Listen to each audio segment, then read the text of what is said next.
Imagine this. You've been shot in the face. Your jaw is shattered. You've been shot in the head, in the back, in both legs, in both arms. You've been stabbed with a bayonet multiple times. You're lying in a pool of your own blood. The medic looks at you, sees no signs of life, and begins zipping you into a body bag. You're being declared dead. What do? If you're Roy Benavidez, you gather every last ounce of strength in your broken, bleeding body, and you spit blood into that medic's face to let him know you're still alive. This is the true story of Master Sergeant Roy Benavidez, a man who fought for 6 hours straight while suffering 37 separate wounds, saved the lives of at least 8 men, and defied death so many times that even the doctors who treated him couldn't believe he survived. Stay with me, because what Roy Benavidez did on May 2nd, 1968 in the jungles of Vietnam is the most unbelievable act of heroism you've never heard about. Chapter 1. Born into Poverty and Prejudice. August 5th, 1935, Lindenau, Texas, a tiny community near Cuero. This is where Raul Perez Benavidez, who would later go by Roy, was born. Roy's father, Salvador Benavidez Jr., was a sharecropper. That means he farmed land he didn't own, giving most of his crops to the landowner just to survive. They lived in desperate poverty. Roy's mother, Teresa Perez, was a Yaqui Indian from Mexico. In 1930s Texas, this made Roy's life even harder. He wasn't just poor. He was Mexican-American. He was part Native American. In the eyes of many white Texans, he was less than human. When Roy was just 2 years old, his father died of tuberculosis. His mother tried to keep the family together, working as a housemaid, but tuberculosis took her too, when Roy was only 7 years old. Roy and his younger brother Roger were orphaned. They went to live with their grandfather, their uncle Nicholas, and their aunt in El Campo, Texas. 8 cousins already lived in that small house. Now there were 10 children, crammed into poverty, trying to survive. Roy had to work from the time he could walk. He shined shoes at the local bus station. He picked cotton in the fields under the scorching Texas sun. He worked on farms in Texas, New Mexico, and Colorado. He did whatever it took to help his family eat. School was nearly impossible. Roy was smart, but he could barely attend classes because he had to work. He faced constant racism. Mexican kids weren't allowed in the front rows of movie theaters. They couldn't eat in certain restaurants. They were treated as second-class citizens in their own country. Roy dropped out of school after just a few years. He could barely read or write, but he was tough. He was a survivor, and he refused to accept that his life had to be defined by poverty and prejudice. At 17 years old, Roy Benavidez made a decision that would change his life forever. He joined the Texas Army National Guard. Chapter 2. Becoming a Soldier. In 1952, during the Korean War, Roy enlisted in the Texas Army National Guard. For the first time in his life, he had a purpose. He had structure. He had a chance to prove himself. In June 1955, Roy switched from the National Guard to active duty Army. He received his infantry training at Fort Ord, California. The Army was different from the racist civilian world Roy had grown up in. Yes, there was still prejudice, but in the military, what mattered most was whether you could do your job, whether you could fight, whether you could be trusted. Roy excelled. He was disciplined. He was strong. He was fearless. The Army gave him something he'd never had before: respect. In 1959, Roy married a woman named Hilaria Coy. That same year, Roy completed airborne training and was assigned to the 82nd Airborne Division at Fort Bragg, North Carolina. The 82nd was elite, the paratroopers, the best of the best. Roy Benavidez was no longer a poor Mexican orphan shining shoes at a bus station. He was an American paratrooper. He wore his uniform with pride. But the Army wasn't finished with him yet. Roy had bigger dreams. He wanted to be part of something even more elite, even more challenging. He wanted to be Special Forces, the Green Berets. Chapter 3. Special Forces and Vietnam. In the early 1960s, Roy Benavidez set his sights on the most elite unit in the United States Army, Special Forces. These were the men who operated behind enemy lines, who trained foreign armies, who conducted the most dangerous missions. Only the best of the best made it into Special Forces. He applied. He trained. He pushed himself harder than ever before. And he made it. He became a Green Beret. In 1965, Roy was sent to South Vietnam as a military advisor to the Army of the Republic of Vietnam, the South Vietnamese forces fighting against the Communist North. This was the early days of America's involvement in Vietnam. Most Americans back home barely knew where Vietnam was. Roy's job was to advise and train South Vietnamese soldiers. He went on patrols with them, trying to locate Viet Cong and North Vietnamese army units infiltrating the South. Then, one day, everything changed. He was on patrol when he stepped on a landmine. The explosion was devastating. Shrapnel tore through his legs and back. The damage to his spine was catastrophic. Roy was evacuated to Clark Air Force Base in the Philippines and then to Brooke Army Hospital in San Antonio, Texas. The doctors examined him and delivered the worst possible news. Roy Benavidez would never walk again. The damage to his spine was too severe. He was paralyzed from the waist down. His military career was over. The Army would medically discharge him, and he would spend the rest of his life in a wheelchair. That's what the doctors said. Roy Benavidez had other plans. Chapter 4. The Impossible Recovery. Night after night, Roy lay in his hospital bed at Brooke Medical Center, surrounded by other wounded soldiers. Many of them were amputees. Some of them were permanently paralyzed. All of them were facing the end of their military careers and uncertain futures. The doctors had told Roy to accept his fate, to prepare for life in a wheelchair, to start the process of medical discharge. But Roy refused to quit. Every night, after the doctors and nurses had made their rounds, Roy would do something that defied medical orders. He would pull himself out of bed using just his arms. He would drag himself across the floor to the wall. And there, with the encouragement of his fellow patients watching, Roy would try to stand. At first, he could barely wiggle his toes. The pain was excruciating. Often he would collapse in tears. But Roy kept trying, night after night after night.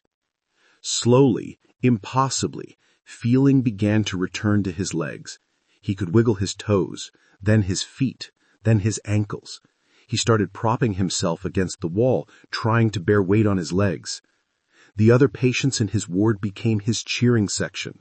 These men, many of whom would never walk again, encouraged Roy every night. They believed in him when even he was starting to lose hope. Months passed. Roy progressed from sitting to standing, from standing to shuffling along the wall, from shuffling to taking steps. In July 1966, more than a year after stepping on that landmine, Roy Benavidez walked out of Brooke Army Medical Center on his own 2 feet, with his wife Hilaria at his side. The doctors were stunned. It was medically impossible, but Roy had done it. And now he had a new goal. Return to Vietnam. Return to Special Forces. Return to the fight. Chapter 5. Back to the War. Roy spent the next year and a half training, building his strength, pushing his body to recover fully. The pain never completely went away. He still had shrapnel embedded in his body. His legs would never be what they were before the landmine, but Roy didn't care. He was determined to return to combat. In January 1968, Roy Benavidez returned to South Vietnam. He was assigned to Detachment B-56, 5th Special Forces Group under the control of MACV-SOG, the Military Assistance Command Vietnam Studies and Observations Group. MACV-SOG conducted the most secret, most dangerous missions of the entire Vietnam War. These were the men who operated across the border in Laos and Cambodia, hunting North Vietnamese supply lines, gathering intelligence, conducting reconnaissance deep behind enemy lines. It was in this unit that Roy earned his radio call sign, a name he wore with pride. Tango Mike, Mike. That mean Mexican. Roy's fellow soldiers gave him that call sign with respect, because Roy Benavidez was mean. Not in a cruel way, but in the way a warrior is mean. Tough, relentless, fearless, deadly. In April 1968, Roy narrowly escaped death on a patrol when his friend, Sergeant First Class Leroy Wright, saved his life. Roy and Wright had known each other since their days in the 82nd Airborne. They'd gone through Special Forces training together. They'd become close friends. A month later, on May 2, 1968, Roy would return the favor in the most extraordinary way possible. Chapter 6. May 2, 1968. The day hell came to Earth. May 2, 1968, Forward Operating Base at Loc Ninh, South Vietnam, near the Cambodian border. Roy had just returned from Catholic Mass that morning. He was in the Tactical Operations Center, monitoring radio communications, when he heard a frantic call for help. A 12-man Special Forces reconnaissance team had been inserted by helicopter into dense jungle across the border in Cambodia. The team consisted of 3 American Green Berets and 9 Montagnard tribesmen, indigenous Vietnamese fighters who worked with the Americans. Their mission was to gather intelligence on North Vietnamese army movements along the Ho Chi Minh Trail, the supply route the Communists used to move troops and weapons into South Vietnam. But almost immediately after landing, the team ran into an entire North Vietnamese army battalion. Not a patrol, not a squad, an entire battalion. Somewhere between 800 and 1,000 enemy soldiers. The 12-man team was surrounded, outnumbered, outgunned. They were fighting for their lives. 3 helicopters attempted to extract the team, but intense anti-aircraft fire and small arms fire drove them back. All 3 helicopters were damaged. Crew members were wounded. Roy listened to the radio transmissions. He heard the desperation in the voices. He heard the gunfire in the background. And then he heard a name that made his blood run cold. Sergeant First Class Leroy Wright. His friend was on that team. Roy didn't hesitate. As the damaged helicopters returned to the base, Roy ran to one of them. The crew was offloading wounded and assessing damage. Roy jumped aboard and told the pilot he was going back with them. The pilot looked at Roy like he was insane. The team was surrounded. The enemy fire was overwhelming. Anyone trying to reach them would almost certainly die. Roy didn't care. He was going. Chapter 7. Into the Fire. The helicopter flew toward the battle. Roy could see smoke rising from the jungle below. He could hear the radio chatter, the screams, the gunfire. The pilot tried to land in the designated pickup zone, but it was impossible. Enemy fire was too intense. The entire area was a kill zone. Roy made a decision. He told the pilot to find a nearby clearing. The pilot found one, about 75 meters away from where the team was trapped. The helicopter hovered 6 feet off the ground. Roy didn't wait for it to land. He jumped. He hit the ground running, and immediately bullets started snapping past his head. The North Vietnamese soldiers had spotted him. They opened fire. Roy ran toward the trapped team. 75 meters, through jungle, through enemy fire, through hell itself. Before he even reached his friends, Roy was hit. A bullet struck him in his right leg. Another bullet hit him in his face, fragmenting and wounding his head. He kept running. When Roy reached the team's position, the scene was worse than he had imagined. Bodies everywhere.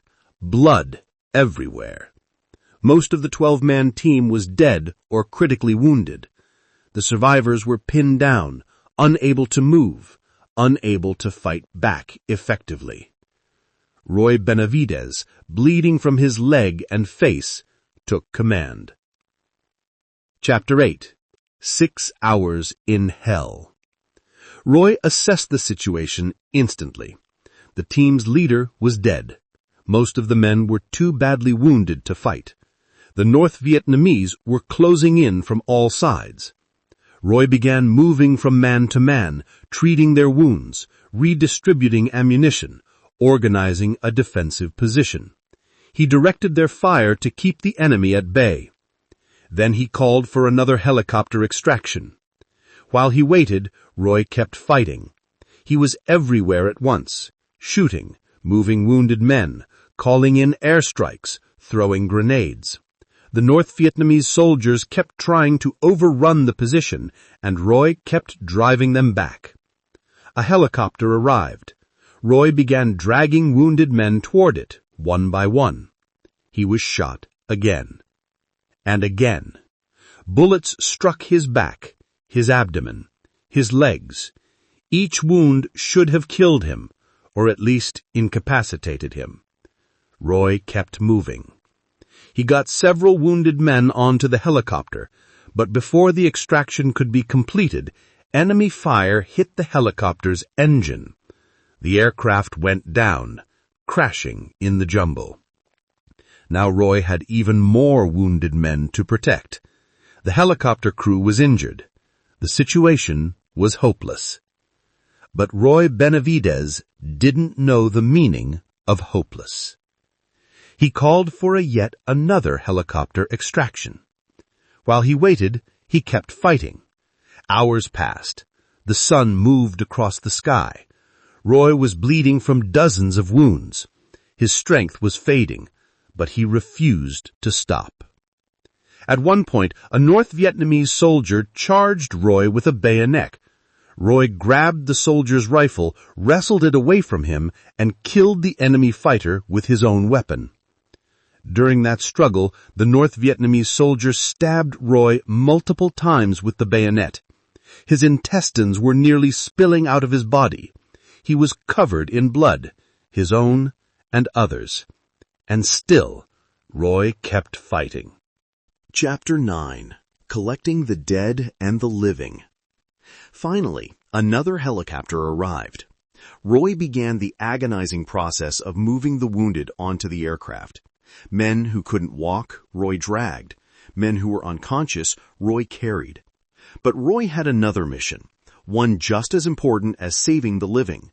He had to recover the bodies of the dead. And he had to retrieve classified documents and equipment that couldn't be allowed to fall into enemy hands. Under continuous fire, Roy moved through the battlefield. He collected weapons. He found classified maps and radio codes. He recovered the bodies of fallen Green Berets and Montagnards. Nothing was left behind. The entire time, North Vietnamese soldiers were trying to kill him. Bullets hit him again and again. He'd already been shot more times than should be survivable, but Roy's body refused to quit. Finally, every living man was on the helicopter. Every body was recovered. Every piece of classified material was secured. Roy, barely conscious, bleeding from 37 separate wounds, climbed onto the helicopter. As it lifted off, enemy fire continued to rake the aircraft. But they made it. They escaped. The helicopter landed back at base. Medics rushed forward to help the wounded. Roy Benavidez collapsed. Chapter 10. The Man Who Was Declared Dead. The medics triaged the wounded. Roy was the worst. He'd been shot in the face, the head, the back, the abdomen, both arms, both legs. He'd been stabbed with a bayonet multiple times. His jaw was broken. He had lost an enormous amount of blood. The medic examined Roy. He saw no signs of life, no apparent breathing, no detectable pulse. Too much blood loss, too many wounds. The medic made the call. Roy Benavidez was dead. They laid Roy's body on the ground and began placing him in a body bag. The zipper started to close around his broken, bloodied body, and that's when Roy Benavidez did something that has become legend. With the very last bit of strength in his body, Roy gathered saliva and blood in his mouth and spit it into the medic's face. The medic jumped back in shock. Roy was alive. They rushed him to surgery. The doctors worked frantically to save him. They counted his wounds, 37 separate injuries from bullets, shrapnel, and bayonets. Any one of them could have been fatal. Together, they should have been impossible to survive. But Roy Benavidez survived. He spent a year recovering from his injuries. He underwent surgery after surgery. The pain was constant, unrelenting. Doctors removed what shrapnel they could, but some pieces would remain in his body for the rest of his life. When Roy finally recovered enough to walk again, to function, the Army wanted to award him the Medal of Honor, America's highest military decoration. But there was a problem. Chapter 11. The Fight for the Medal. Roy's actions on May 2, 1968 were extraordinary. Everyone who had witnessed them knew he deserved the Medal of Honor. But there were three major obstacles. First, the battle had taken place in Cambodia. Officially, American ground troops were not supposed to be operating in Cambodia. The mission was classified. The location was secret. Second, the recommendation for the Medal of Honor had to be submitted within a specific time frame, and that deadline had passed. Third, and most critically, there weren't enough surviving eyewitnesses. The Medal of Honor requires eyewitness testimony to verify the actions. Many of the men Roy had saved had died from their wounds. Others had been evacuated and scattered to different hospitals before they could give full statements. So, instead of the Medal of Honor, Roy Benavidez was awarded the Distinguished Service Cross in September 1968, the second highest military decoration for valor. Roy was grateful for the honor, but he and his supporters knew the truth. What he had done deserved the nation's highest recognition. For years, they fought to get Roy the Medal of Honor he deserved. They gathered testimonies. They tracked down survivors. They navigated the bureaucracy. Then, in 1980, something incredible happened. A man named Brian O'Connor was on vacation in Australia. O'Connor had been the radio man for Roy's Special Forces team in Vietnam. He'd been severely wounded in the battle on May 2nd. Roy had believed O'Connor was dead, but O'Connor had survived and been evacuated before anyone could fully debrief him. O'Connor was reading an Australian newspaper when he saw an article about Roy Benavidez. The article, originally from a Texas newspaper, had been picked up by the international press. O'Connor immediately contacted Roy. He submitted a 10-page report describing everything he had witnessed on May 2, 1968. This was the eyewitness testimony that was needed. Finally, the bureaucratic obstacles were overcome. Roy Benavidez's Distinguished Service Cross was upgraded to the Medal of Honor. Chapter 12. The Medal of Honor. February 24, 1981. The Pentagon Courtyard, Washington, D.C. President Ronald Reagan stood before a crowd of military personnel, politicians, and press. And before him stood Master Sergeant Roy P. Benavidez, retired. President Reagan placed the Medal of Honor around Roy's neck. Then Reagan did something unusual. He turned to the crowd and said, "If the story of his heroism were a movie script, you would not believe it." Reagan was right. What Roy Benavidez had done was beyond belief. For 6 hours, he had fought an entire enemy battalion while suffering 37 wounds. He had saved the lives of at least 8 men. He had recovered classified documents and the bodies of fallen soldiers. He had defied death so many times that he was literally declared dead only to spit blood to prove he was alive. The official Medal of Honor citation described Roy's actions in detail, but even those words couldn't fully capture the impossible bravery, the human endurance, the absolute refusal to quit that defined Roy Benavides that day. In addition to the Medal of Honor, Roy received 5 Purple Hearts, the Defense Meritorious Service Medal, the Meritorious Service Medal, the Army Commendation Medal, and the Texas Legislative Medal of Honor. But for Roy, the medals weren't what mattered most. What mattered was that he had done his duty. He had saved his brothers. He had brought them home. Chapter 13. Life After the Medal. After retiring from the Army in 1976 at the rank of Master Sergeant, Roy Benavides could have faded into quiet obscurity. But that wasn't who Roy was. He became a public speaker, traveling the country to talk to young people. He spoke at schools, at military bases, at veteran organizations. His message was always the same: work hard, stay in school, serve your country, never give up. Roy particularly focused on underprivileged children, especially Hispanic and Native American kids, who, like him, faced poverty and prejudice. He told them his story: an orphan who couldn't read or write, who was told he'd never walk again, who became one of the most decorated soldiers in American history. If Roy Benavides could overcome those obstacles, anyone could. Roy also became an advocate for disabled veterans. In 1983, the Social Security Administration questioned whether Roy was truly disabled and tried to reduce his benefits. Roy was furious. He testified before Congress, passionately arguing that disabled veterans deserved their benefits, that the government had a moral obligation to care for those who had sacrificed so much. Congress listened. The cuts to veterans' benefits were stopped. Roy Benavides had fought one more battle and won. Chapter 14. The Warrior's Final Battle. Roy wrote 3 books about his life and military service. The 3 Wars of Roy Benavides described his struggles growing up poor, his combat experiences, and his fight for recognition. He wanted people to understand not just what he did, but who he was and where he came from. But Roy's health, never great after his injuries, continued to decline. He suffered from diabetes, a condition that worsened over the years. Eventually, the diabetes cost him a leg. The warrior who had refused to accept paralysis, who had walked out of the hospital through sheer willpower, now had to use a wheelchair again.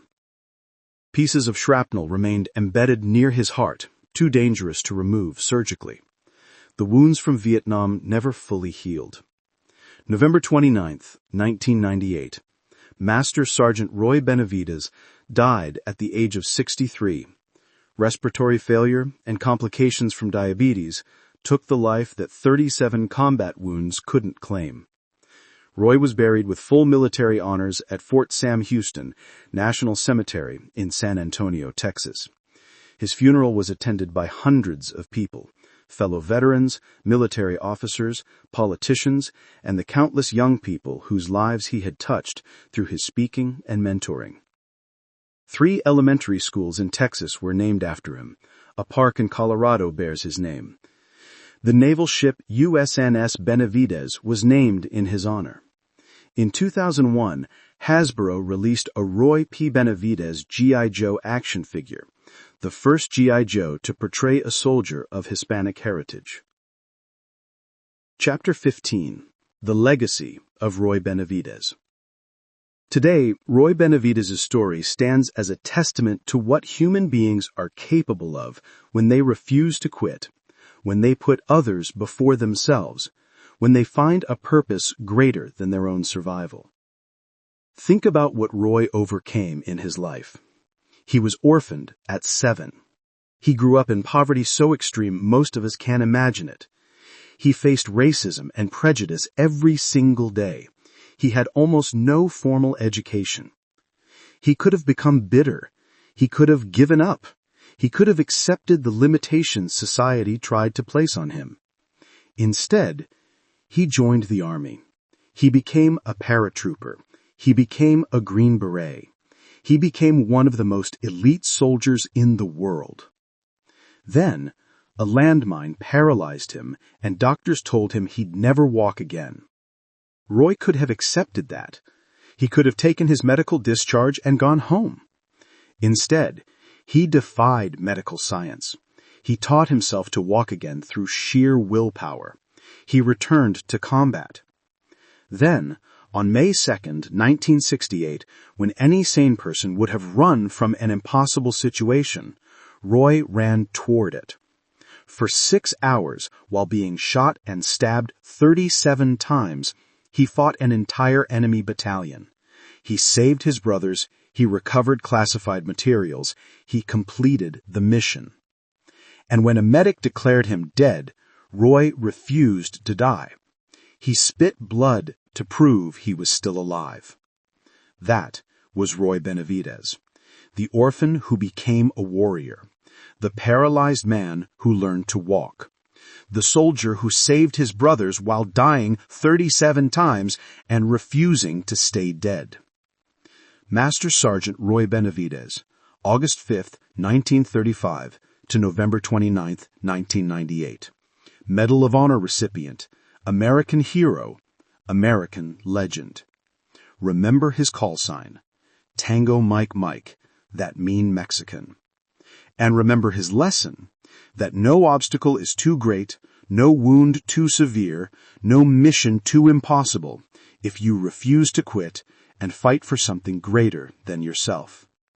If Roy Benavidez can do that, what's your excuse?